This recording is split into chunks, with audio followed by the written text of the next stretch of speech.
Danas ću mu ispričati kako sam usvojio mačku, ali ne svakakvu mačku. Usvojio sam mačku koja je došla direktno iz pakla.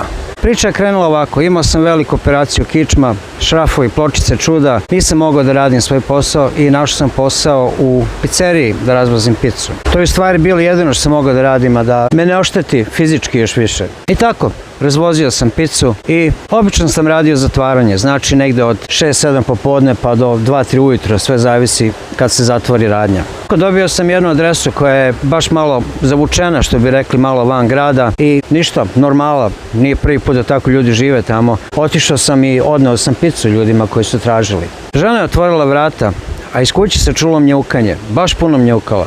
Nisam mogao da ne upitam odmah, to imate mačke? Pitao sam to zato što su deca želela mačku, jako dugo. Da, imamo mačiće, ne znamo šta da radimo sa njima. Puna ih je kutija, majka je otišla, jednostavno se više nije pojavila. Pa gde su mačići? Mačići su stvari bili tu, malte ne odmah na terasi pored mene. Nisam ni obraćao pažnju, ali svaki put kad ideš na tako neko mesto, uvijek se paziš da te pas ne napadne. Ili da ne iznenadiš vlasnika pa da ti još upuca. Otvorila je kutiju, unutra je bilo 6-7 malih mačića. Ali što mi je stvarno bilo čudno, svi mačići su bili u jednom ćošku. Samo je jedan mali mačak sedeo na sred one kutije. Nikakve zvuke nije ispuštao, apsolutno se nije ni pomerao, samo je sedao kao ukupan i gledao me. Baš su lepi, baš su slatki, moja deca traže mačku podugo već. Kaže žena, molim te, uzmi bar jedno, ne znamo šta da radimo više sa njima, hranimo ih se na flašicu, jednostavno više ne možemo, pocrkali smo. To je bilo negdje oko 10 sati uveče. Rekao sam, ja ne mogu to sad da uradim, jednostavno zato što moram da se vratim na posao. Šta ću sa mačkom? Kaže ona, nema nikakvih problema, spremit ću ja kutiju za tebe i ti izaberi ako hoćeš mače sada ili kad se vratiš i možeš je odneti. Gospođo draga, ja neću sigurno do 2 sata završiti, jedino ako vam to nije kasno da dođem baš u 2 ujutro, baš je previše. Ne, taman posla, samo dođi i uzmi. Ali ono malo mače što je sedelo u sred kutije, baš me privuklo. Koja je priča s ovim ovde? Kaže meni žena, nemam pojma, to se mače pojavilo, ne izgleda kao da je s ovih, vidiš da nema čak ni rep. Ja se sažalio, rekao, ko da je neko odsekao rep. Ima rep, ali mali, kratki repić, uopšte nije rep kao obični mačića. I mnogo je veće nego ove druge. Stvarno mi je ono baš bilo čudno na neki način. Kaže ona meni, ako ćeš mi obećati da ćeš doći kad god završiš posao između 2 i 3 ujutro, nije problem nikakav, ja ću sačuvati jednu za tebe. Pa koju god da izabereš. Rekao, važi. Prošla je moja smena, seo sam u auto, otišao tamo. Žena i njen muž su sedeli na terasi, pozdravili smo se. Kaže muž, jesi izabrao mače? Rekao, nisam, evo sad ćemo neko da izaberemo. Oni su sklonili ono ćebe sa one kutije, duboka kutija, baš duboka, valjda da ne iskoče, da ne pobegnu. Oni mačići svi dalje sede u ćošku, a ono i dalje sedi na sredini. Oni svi mnjauču, a on samo gleda. Samo gleda. Kaže meni čovek, koje ćeš? Ako je ovo muško što sedi u sredini, uzet ću njega. Jeste, kaže, muško je. Ja pružim ruku da ga podignem. Kad je on počeo da sikće na mene, dragi Bože, pa ono volicno bre, nema šta da ga vidiš, ali ono bre sikće, nakostrešio se, gleda me pravo u oči, što mi baš čudno bilo. To uzeo mi njega, izgrebao on mene malo, imao mogu ti reći dobre kanđe za svoje godište, što bi rekli. Ništa, stavim je njega fino u kutiju, zatvorim je fino u kutiju, pozdravim se s ljudima, stavim kutiju na suvozačevo sedište i odvezam se kući. Parkiram ja u garažu, zatvorim ja garažu da izvadim kutiju i kako sam nekako uhvatio za vrh one kutije kako je bilo preklopljeno, ona mi se kutija malo otvori, ona mačka izleti koji stopa i sakrije mi se između menjača, znate ono kako gde je vozač i suvozač, pa ona plastika između. On mi se zavukao tamo kod nogu, ušao je tuda iza te plastike. Joj, Bože moj dragi, sačuvaj, šta sad da radim? A ne čuje se, on se više ne čuje, on je tu uleteo i ćuti. Šta ću, uzem fino šrafcige, počnem da skidam odvrćem one plastike. Ja sam sigurno sat vremena potrošio dok ja to nisam skinuo. Nekako sam ga dograbio onako za nogu, više ne znam nija kako, izvukao sam ga napolje, ubacio kutiju i zatvorio. Pustit ću ga u kuću, šta da mu radim. Tada sam imao i 2 psa. Imao sam nemačkog ovčara i imao sam japansku akidu. Oba ona psa, kad god da ja dođem kući, oni se obraduju, skaču, hoće da se pomaze, da me pozdrave. Boga mi, ovaj put kad sam ušao s onom kutijom, oba dvoje samo stalo na sred dnevne sobe i gledalo u mene. Ja kako prilazim njima, oni se tako daljavaju. Šta vam je? Dođite vamo da se pomazim. Ni jedno ni drugo ne prilazi. Spustim je onu kutiju na patos, otvorim je, ona mačka izleti ko da je neko užerenom, nekom šipkom dotako. Oba 2 psa, jedno u jedan ćošak, drugi ćošak i stali maltene ovako za zid. A ona mačka mjesto da je počela da beži, ne, ona je samo počela da hoda kroz sobu ko znaš, Samo što ne čuješ klink, klink, klink, klink. Ništa, gledam i onu mačku, ona mačka gleda mene. Ja da pomazim, kad je počela da sikće na mene, da pokazuje zube, nakostrešila se, Bože, reko dragi, hajde, preplašena je, jadna, šta ću, ne možeš je ništa. Sutra dan je već mačka bila malo bolja. Došla je kod mene, skočila mi u krivu dok sam ja sedao na fotelji, ali me pravo čudilo, svaki put kad doću da taknem, ona iskezi zube na mene i sikće. Hajde, reko, možda je još uvijek preplašena, reko, ili poremećeno, nešto s njom nije u redu. Svaki put kad se mačka pojavi od nekle, obadva psa pobegnu u ćošak. I samo bulje, niti glasa da puste.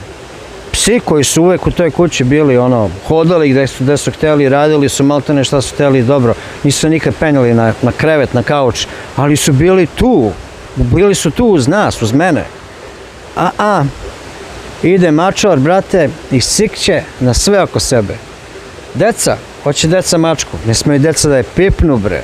Kako oni pruži ruku prema njoj, ona počne da sikće, nakostreši se, maltene stane u neki ludački stav ko da će da napadne. Ma sve je to okej, ali brate, za jedno 10 do 15 dana mačka se uduplala u veličini. Jede bre više nego onaj moj nemački ovčar. Aj što pojede njenu hranu, nego pojede i hranu od mog vučjaka i hranu od japanske akide. Niko je ne prilazi, bre, niko je ne sme taći. Ja dođem s posla, ona mi skoči u krilo, ja da je pipnem, samo što je ovaj put problem, zato što sad kanđe ovolike, a zubi ovoliki. Porasla, bre. Čoveče, ima već 3 kila u njoj. Znaš ti šta je to, bre? To nije mačka, to je, bre, gigant. Hajde, možda ima neki hormonski poremećaj pa raste. Ma gledam ja onu mačku, ona mačka gleda mene, ko imamo neki sporazum nepisani. Ne diraj ti mene, ne diram ni ja tebe. Skoči meni mačko krilo jedan dan, ja sam jeo neki sendvič, ja je gurnem. Brate mili, kad me ona pogledala, kad je to zasiktalo na mene, jasno se mogu vam reći malo i prepao. Ništa, nastavio sam ja da gledam televizor i da jedem svoj sendvič. Trebao sam negdje da idem. Odem ja u hodnik da obujem cipele. Ona od svih onih cipela meni se popušala u patiku. Od sve jedne moguće papuče, cipele, sandale, šta god je bilo tamo, ona se bukvalno popišala u moju patiku. I posle toga sedi na sred dnevne sobe ko ona, ja sam ovde gazda i ne može mi niko ništa. Ja sam samo one patike iznao napolje, uzeo crevo, dobro ih oprao, nakvasio, bacio u lavor, sipao deterđenta za sudove, da se on natlopi da ne smrdi. Znate sami kako mokraća od mačke zna da miriše ili da smrdi. Obuo sam nešto drugo, seo u auto i otišao i nešto razmišljam. Šta da radim s ovim, bre? Ovo raste, bre, sve veće i veće. Ne možeš joj ništa. Šta će biti za mjesec dana ako poraste ko vučjak? Šta da radimo onda s njom? Ništa meni ni dalje ne pada na pamet. Sliko se me nju par puta, tad još nije bilo ni Facebooka, niti ovo neki socijalni mediji, ja mislim da čak ni YouTube-a još nije bilo. Odem ja nazad na posao i počnem da se raspitujem kod ljudi da li neko hoće da usvoji mačku. Dođem na adresu i kažem, ja usvojio sam mačku, jednostavno ne mogu joj ništa, porasla je previše, imam 2 psa u kući. Kažem sve, ali ne kažem baš čitavu istinu, da je ona malo i agresivna. Pa kontam kad sam se ja mogu izboriti, izborit će se svako. Ali opet nešto to i nije fair, ma na kraju dana ona mora da ide, bre. Kome god da sam pokazao sliku mačke, svi su me samo čudno pogledali i rekli ne hvala, ma jok, neka, mačka je u dobrim rukama. Ja ništa ne kontam, bre. Prođe još 2 nedelje, ona mačka još dupla kolika je bila. One dlačice što je imala na ušima porasle, zubi ovoliki, namrgođena stalno, bre. Spava gore negde na onim kuhinskim kabinetima, ne znam ni kako se uvuče tamo. Moram ja ovo da proverim. Pozovem ja mog komšiju, pošto njegova žena voli mačke, da ga pita, možda oni znaju koja je vrsta i možda treba drugačija hrana, možda treba drugačije da se ophodim prema njom. Nemam pojma, jednostavno nemam pojma. Ušli oni kod mene u kući, ona mačka i dalje sedi na sred sobe. Oni neće ni 3 koraka da naprave u dnevnu sobu. Nenad, ajmo napolje, izađimo napolje. Izašli mi napolje. Šta je, David, o čemu se radi? Kaže, ti si usvojio risa, bre. Kako ono nije mačka, ono je ris. Kakav, bre, ris, o čemu pričaš? Kaže mene čovjek, aj kod mene kući. Otvori on knjigu, pokazuje mi slike risa. Isti moj mačak. I oči, i kandže, i uši, i zubi. Kad sikće, kad otvori zube, znaš. Isti, bre. Joj, rekao, David, šta da radim? Kaže, David, nemam pojma, kaže, ona se već naučila u kući, ona će se naučiti da lovi, nije to problem nikakav, ali ti se toga moraš rešiti. Kaže, zovi kontrolu za životinje. Beži, bre, da zovem kontrolu za životinje i još će kaznu da mi napišu.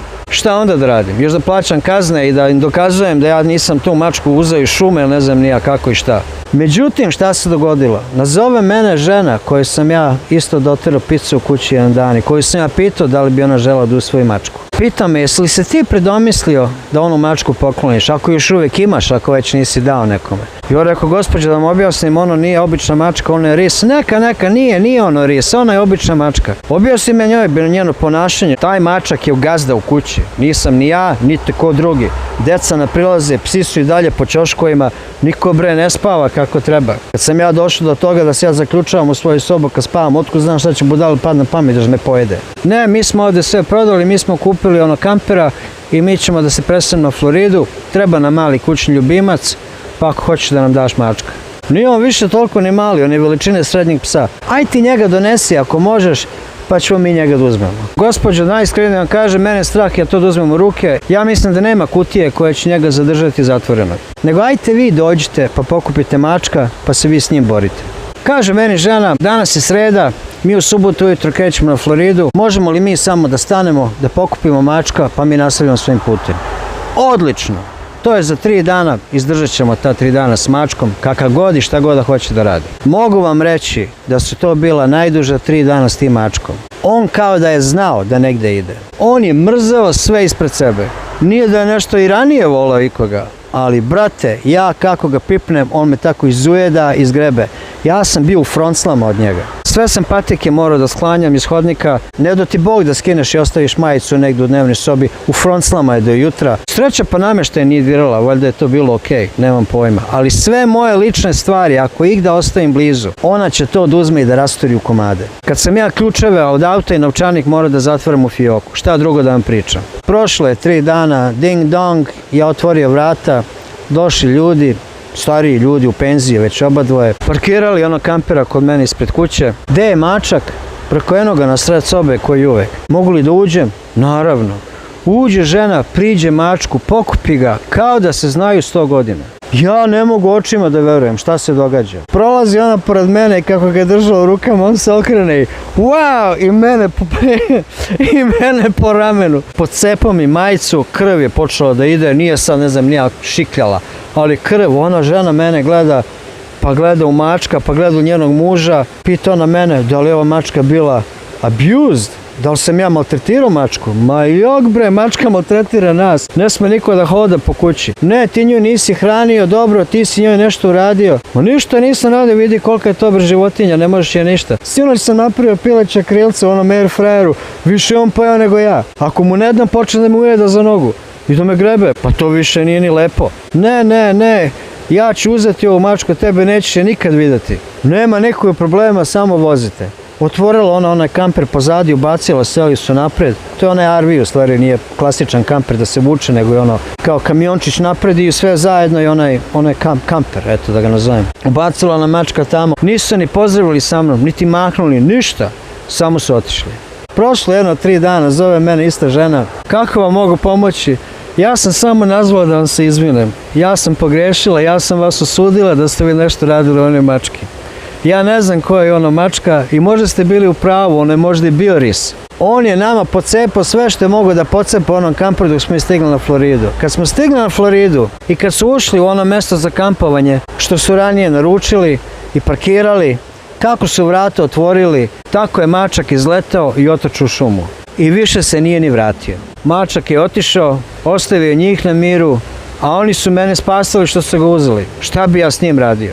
I mogu vam samo jedan savjet dati. Ako želite da udomite mačku ili psa, a niste sigurni šta je, otiđite u azil. Odvedite to prvo kod veterinara da se pegla. Da veterinar proveri da li tu stvari domaća mačka ili divlja, kao što sam ja usvojio. Rešio sam da vam ispričam ovu priču zato što je jako puno tuge i mrzovolje u svetu ovih dana. Kao i na socijalnim medijama. Rešio sam da prekinem ovaj lanac i da se ljudi mrze, pljuju, svađaju i pravi smicalici jedni drugima. Ja se nadam da smo zaslužili vaš komentar, like, subscribe. A mi do sljedećeg puta. Vidimo se.